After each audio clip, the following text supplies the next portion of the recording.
So, it is official. The newspapers, the headlines, they are agog, awash with the news that Peter Obi has taken legal steps to seek redress against Kenneth Okonkwo. We can confirm that now, at least by the headlines. Now we thank Peter Obi for taking this step, but it never complete. What we hear is that a letter has been written demanding an apology from Kenneth Okonkwo, demanding an undertaking from Kenneth Okonkwo that he will not do it again, and demanding a payment of 5 billion naira as compensation for damages. That is what we hear. But why do I say this is not enough? Two things. Number one, it only seeks to follow the civil route. Civil route.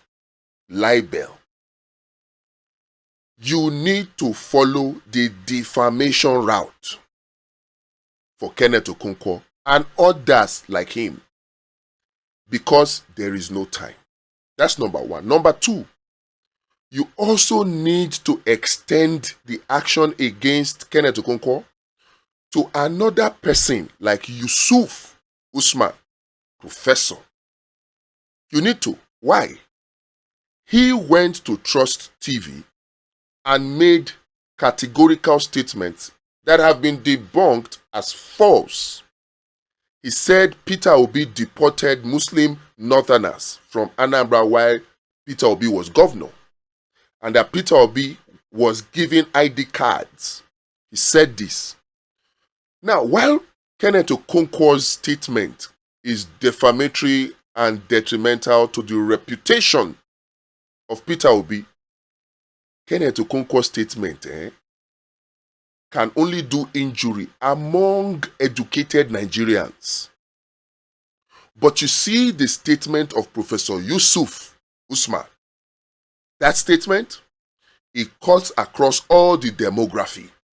Educated, non-educated northerners will eat it, and it will be more harmful than whatever harm Kenneth Okonkwo's statements can do or could ever do to Peter Obi.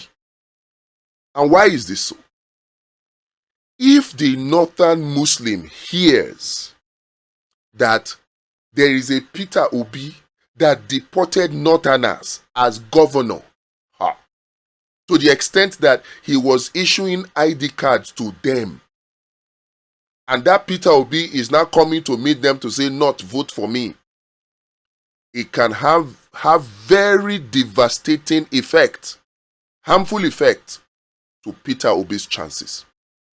It is extremely important that Professor Yusuf Usman comes to give a public apology. He needs to do so himself. Newspaper, fact checkers, even Kwakwanso himself has clarified the issue that it was not Peter Obi. Kwakwanso has clarified that it was not Peter Obi, that it was actually Rochas Okorocha, who was then in APC or on his way to APC, that did it. But Professor Yusuf Usman came on Trust TV, national TV, and said it was Peter Obi. Now, even though Kwakwanso has debunked it, fact checkers have debunked it, it is extremely important that Professor Yusuf himself must use his mouth to come and debunk it himself in an apology, a public apology. As we go into the 2027 election, one of the tools that will be used against Peter Obi will be propaganda. And once propaganda grows, it will lead to discouragement amongst well-meaning Nigerians. And that will lead to voter apathy because they will simply not come out. which is the target of those who want to rig the elections. So every attempt to defame Peter Obi must be handled with the severity that it deserves. Thank God and thank you for hearing our cry and initiating the legal action, howbeit it's civil, but you must also now take it a step further and do a criminal and explore the criminal route. Do a petition to the Nigerian police so that we can activate the criminal prosecution, the criminal defamation route against Kenneth Okonkwo. It is important. Let them invite him first. Let him chill and cool down. Let him be taken to court. Let him come and file for his bail application. Maybe he will be remanded 1 or 2 days in Kuje. Let him chill there first so that will help him to reset his mindset. Not only him, the same thing from Professor Yusuf. It's important because if they don't give that public apology and if Peter Obi does not take this action, it will be assumed that it is true because many people who heard the statement from Kenneth Okonkwo may not hear the debunking. Many who heard it from Professor Yusuf will not hear when Kwankwaso debunked it or when fact checkers debunked it. So it's important that the people who said it should also apologize and debunk it themselves. 2027, by the grace of God, let's not get discouraged.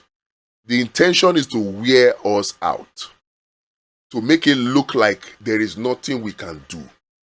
As they are doing this, they are doing that. Look at the voter disenfranchisement attempt. We must not take it lightly. We have said opposition should collectively and individually put structures to collate any voter, any Nigerian citizen that has issues with his polling unit. Very, very important. But most importantly, we need to checkmate INEC, tie INEC's hand, to make sure that INEC is not able to rig the 2027 election if they want to. The fact that you have persons like Wike allocating land to INEC official, according to what we hear now, if found to be verified, that sets a dangerous precedent.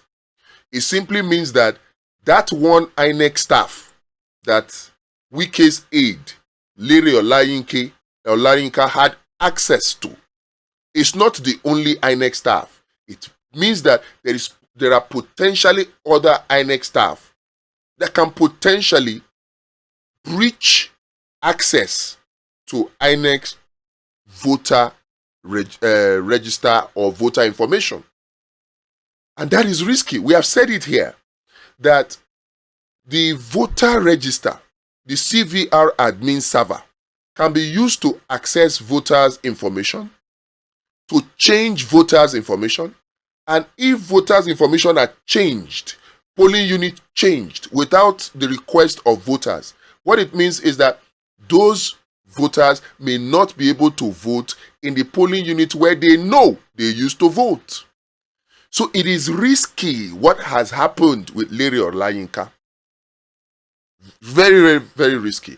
Another way that those data on the CVR admin server can be weaponized is by extracting voter contact and sending false information on election day that their polling units have been changed. So if that happens, that will also discourage a lot of voters. And I said it, 20-30 million voters can be disenfranchised this way. They just will not be able to vote on election day. So we must not take this lightly. Political parties, opposition political parties, acting individually or collectively, must put structures in place. WhatsApp, phone number, website, where Nigerians can lodge their complaints so that there will be a database of Nigerians that are potentially going to be disenfranchised. We can use this to force INEC to do the right thing, either by extending the CVR program or by making sure that voters have their information correctly in the INEC server. One thing is becoming clear in all of these. Every time some people attempt to make a mockery of Peter Obi, to make a mockery of the obedience, of the OK movement, the Kwankwanseyers, every time they attempt it, it always backfires. Somehow I'm beginning to think that maybe Peter Obi has audacy, because think about it. Lady Olayinka came out, wanted to mock obedience in a matter that does not concern him at all. Came out and said, oh, this is the information of Emeka Ike. Disobedient, self. He did not contest in Imo. What happened to Imo? Why is he coming to Abuja? Yeah? He just changed his polling unit 2 weeks ago. He did that to mock obedience. But what happened? It backfired. Look at Kenneth Okonkwo. He got information. In fact, that one self is another matter. Why an NDC member would be talking to Kenneth Okonkwo is what I don't understand. Maybe he didn't know that Kenneth Okonkwo is still in ADC, or is attacking Peter Obi. What he wanted to achieve, I don't know. But he got information. Kenneth Okonkwo got that information and went and twisted that information out of context in an attempt to do what? To shame and ridicule NDC, ridicule Peter Obi, ridicule Kwankwaso, ridicule obedience. But what happened? It has backfired against him. Kenneth Okonkwo is in hot soup right now, and he knows it. One thing shocks me, how Kenneth Okonkwo, who claims to be a lawyer can make this kind of fundamental mistake. It's very rudimentary. You know very well, according to the Cyber Crimes Act, you cannot just hear something and without verifying, repost it or distribute it. You can't. You must verify. The onus is on you. And if you do distribute without verifying and it is found to be false, you are in breach. He knows about defamation. He knows all these things. So why will a Kenneth Okonkwo, with his knowledge as a lawyer, with his knowledge as a Nollywood actor many years, why will he make this kind of fundamental mistake? Abi na the audacy of Peter Obi. Na they do if Peter Obi get audacy. Or it is just the power of good defeating the power or the forces of evil. At the end of the day, you and I have a responsibility to make sure that the elections of 2027 cannot be rigged. And it goes beyond complaint. I said it the other time. You cannot complain your way out of this. Complaining and calling for the resignation of INEC chairman will not change the matrix for rigging the 2027 election. It won't. So our focus should be putting structures in place. Put structures in place. And one of those is Vote Watch. We are doing a demo for Vote Watch. Wednesday, June 10. Different sessions are available. Check and find out the one that you'll be available. Join us. Let us test the Vote Watch platform. Let us see how it works. Because with it, we can make the elections of 2027 totally unriggable.